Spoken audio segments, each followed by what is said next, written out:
অবশেষে প্রাইমারি প্রশ্নবুল মামলার রিপোর্ট জমা পড়ল মহামান্য হাইকোর্টের সিঙ্গেল বেঞ্চে, অনারেবল জাস্টিস বিশ্বজিৎ বসুর এজলাসে।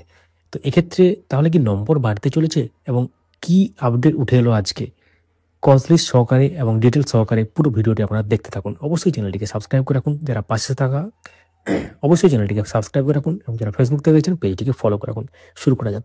তো দীর্ঘ প্রতীক্ষার পর আজকে জমা পড়লো, পর্ষদ জমা দিল টেট 2017 টেট 2022 প্রশ্নবুল মামলার রিপোর্ট। এই রিপোর্টের জন্যই কিন্তু আটকে ছিল মামলা ফাইনাল রায়। তো এরপর ফাইনাল রায় খুব শীঘ্রই আসবে। সোমবার সিদ্ধান্ত হবে রিপোর্ট ওয়েবসাইটে পাবলিশ করবে নাকি পিটিশনারদের হাতে দেওয়া হবে।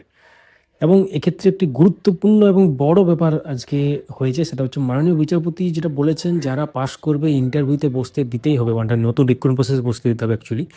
কারণ বোর্ডের ফল্ট হয়েছে, এটা স্টুডেন্টদের কোনো ফল্ট নয় বা ক্যান্ডিডেটদের কোনো ফল্ট নয়, তার দায় স্টুডেন্টরা বা ক্যান্ডিডেটরা কেন নেয়। তাহলে আগামী সোমবার গুরুত্বপূর্ণ দিন এবং আলটিমেটলি মামলাটি একদম শেষ পর্যায়ে চলে এসেছে ফাইনাল আউটকামের জন্য বা ফাইনাল জাজমেন্টের জন্য রেডি বলতে পারেন।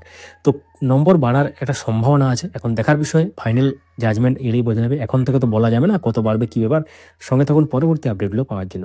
তো কজ লিস্টে আপনারা দেখতেই পাচ্ছেন 51 নম্বর সিরিয়ালে মামলাটি লিস্টেড ছিল এবং এই মামলাটি কিন্তু এক্ষেত্রে এখানে পর্ষদ আজকে জমা দিল রিপোর্ট।